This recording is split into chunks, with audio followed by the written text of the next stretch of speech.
समस्या, इस समस्या के बारे में समझिए। जो 3 मई से यह दंगा जारी है वहाँ की, पहले उसकी हिस्ट्री को समझिए। मणिपुर भारत में विलय हुआ और वो भारत का पहला वो राज्य है जहाँ संवैधानिक राजतंत्र के रूप में आया। यह वयस्क मताधिकार के आधार पर यहाँ पर निर्णय लिया गया और मणिपुर भारत का हिस्सा बनता है। राजा बोधचंद्र सिंह थे और यही वयस्क मताधिकार के आधार पर चयनित होकर के मणिपुर को भारत का हिस्सा बनाया। मणिपुर की ज्योग्राफी पहले इसको देख लिया जाए। मणिपुर यह भारत के नागालैंड, असम, मिजोरम और म्यांमार की सीमा से मिल रहा। भारत का 3 राज्य और 1 अंतर्राष्ट्रीय सीमा म्यांमार से यह मिल रहा। यहाँ की जो ज्योग्राफी है यह पहाड़ पठार है और दूसरा मैदान है। मैदान में मैती समुदाय के लोग रहते हैं। पठार जो है वह 90% है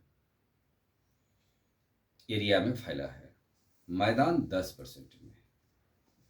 इस 10% क्षेत्र में मैती समुदाय के लोग रह रहे हैं और 90% वाला क्षेत्र में नगा और कुकी रह रहे हैं।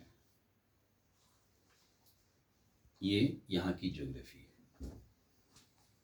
नगा और कुकी जनजाति समुदाय से आते हैं, जबकि मैती समुदाय को जनजाति की श्रेणी में शामिल नहीं किया गया। मणिपुर की हाईकोर्ट ने यह निर्णय लिया कि मैती समुदाय को भी समस्याएं गंभीर है, इसीलिए जनजाति क्षेत्र घोषित किया गया। यह प्रस्ताव केंद्र को भेजा जाता है। भेजने से पहले यह मामला लीक हो जाता है। नतीजा है कि नगा और मैती समुदाय में संघर्ष हो गया। यह संघर्ष आज से ही नहीं, 1993 में भी 3 वर्ष तक ये दंगा यहाँ पर जारी रही, जो रुक रुक करके छिटपुट हिंसा होती थी। 3 मई को एक हिंसा आसानी से गंभीर मोड़ पर खड़ी हो गई, जहां पूरी व्यवस्थाएं अशांति के दहलीज पर मणिपुर खड़ी हो जाती है। अब यहाँ इस बात को देखिए, मैती समुदाय यहाँ बहुसंख्यक है। 53% मैती समुदाय है जो ये हिंदू समुदाय से जुड़ा हुआ है। मैती समुदाय मणिपुर की मूल जाति है, मूल जाति यही है और धीरे धीरे गरीबी के कारण यहाँ ईसाई धर्म के लोग इस समुदाय को प्रलोभन देके अपने पक्ष में मिला भी रहे हैं। तो कुछ ये ईसाई भी बन गए हैं, कुछ इस्लाम को भी स्वीकार कर लिया। मैती समुदाय यहाँ हरास हो रही है समुदाय के बारे में।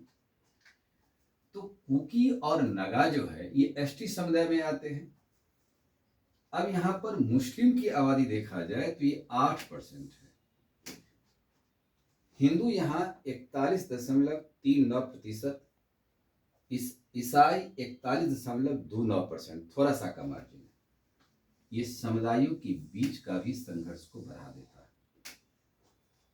पहाड़ी एरिया जो 90% एरिया है, वहां पर जीविका का साधन में अफीम की खेती होती है। अफीम जो कि नशीली पदार्थ है, इससे तस्करी भी होती है। इस तस्करी को बढ़ावा देने के लिए कहीं न कहीं म्यांमार से घुसपैठी घुसता जा रहा है और ये कुकी समुदाय के बीच में रह जाता है, ये मैती के बीच में जाता नहीं। वजह क्या है? ये जो शरणार्थी के रूप में जब ये आता है तो आने के बाद ये पहाड़ पठार के एरिया में आसानी से ये एडजस्ट कर जाता है। प्रशासन उसको पता भी नहीं कर पाती है, वो छिप जाता है। तो अफीम की खेती की बढ़ावा के लिए यहाँ के शरणार्थी, म्यांमार से शरणार्थी जो जा रहे हैं, वो भी इसको बढ़ावा दे रहा है। इससे कुकी समुदाय को बल मिल रहा है, एक अंतर्राष्ट्रीय बल भी मिल रहा है। जो ये शरणार्थी आतंकवाद की गतिविधि में भी, उग्रवाद के प्रभावित एरिया में भी बदल दिया, जो कुकी समुदाय को नोक करता है। यहाँ पर पहाड़ी क्षेत्र में एकमात्र साधन है जो अफीम की खेती होती है। यहाँ बेरोजगारी और घुसपैठ, ये हमारे भारत की दो गंभीर समस्याओं को खड़ा कर रहा है। हालांकि 2.5 दशक पूर्व सीआरपीएफ के महानिदेशक एपी लिडिल कुमार ने कहा था, यहाँ पर घुसपैठी की लगातार बढ़ते जा रहे हैं, इस सरकार को इस पर नियंत्रण लाना होगा। लेकिन ऐसी ज्योग्राफी है कि घुसपैठी को रोकना भी यहाँ कठिन है। यहाँ से म्यांमार से आसानी से रोहिंग्या मुसलमान यहाँ पहुंच रहा है घुसपैठी में मूल रूप से। अब यहाँ देखा जाए कि इस व्यवस्था के भीतर में जो अब ये उग्रवाद आ गया है, तो 26 उग्रवादी संगठन यहाँ पर काम कर रहा है। यह कह रहा है कि बांग्लादेश, दक्षिणी म्यांमार और मणिपुर, यानी यहाँ इस मैप में देखिए कि बांग्लादेश का यह एरिया, मणिपुर और दक्षिणी क्षेत्र म्यांमार को मिला करके, इस सारे क्षेत्र को मिला करके हमें एक देश बना दीजिए। अब एक नया मांग भी कभी कभी ये उछाल देता है। इससे हमारी राष्ट्रीयता पर, भावना पर ठेस पहुंचता है। भारत सरकार इसे होने नहीं देगी। अब यदि ये समस्त उग्रवाद को नियंत्रण में लाना चाहेंगे तो म्यांमार से आने वाले घुसपैठी को रोकना होगा। कभी कभी हमारे ब्लैक कमांडो उसमें घुस करके, म्यांमार के अंदर घुस करके उस उग्रवादी को भी मार गिराया जो आतंकवादी गतिविधि को बढ़ावा दे रहा है। नॉर्थ ईस्ट फ्रंटियर एरिया का निर्माण किया गया इस वजह से कि इस समस्या के समाधान किया जा सके, और यह पूर्वोत्तर समस्या एक गंभीर समस्या में मणिपुर उभर गया। 3 मई को हिंसा हुई, जिसमें महिलाओं के साथ भी इज्जत आबरू के साथ खिलवाड़ हुआ। सरकार इसे रोकने में असमर्थ रही है। विपक्ष यह कह रहा था मई 2023 में लोकसभा के भीतर कि प्रधानमंत्री इसका जवाब दे, प्रधानमंत्री वहां जाए। प्रधानमंत्री सदन में उपस्थित नहीं होने के कारण वो नो कॉन्फिडेंस मोशन को ही ले आया ताकि इस मुद्दा पर सरकार जवाब दे। लेकिन नो कॉन्फिडेंस मोशन पारित नहीं हो पाया। मोदी सरकार बहुमत में थी। अब यहां पर मणिपुर समस्या में मैती समुदाय कह रही है कि हमें एसटी की दर्जा दे दीजिए। ये एसटी की दर्जा उसको नहीं मिल रहा है। कुकी और नागा को एसटी की दर्जा प्राप्त हो चुकी है, और यह ईसाई धर्म को ही, ये अग्रसर है ईसाई धर्म को मानने वाले लोग। मणिपुर की समस्या का स्थायी समाधान करने के लिए वहां बेकारी को दूर करना होगा, घुसपैठी को रोकना होगा, और उग्रवाद जो प्रभावित एरिया है उस पर सरकार को ठोस कदम बढ़ाना होगा। जब तक यह कदम नहीं उठाया जाएगा, मणिपुर इसी प्रकार से समस्या से अंतर्ग्रस्त होगी, और वो घुसपैठी धीरे धीरे इन क्षेत्रों को भी प्रभावित करता जा रहा है।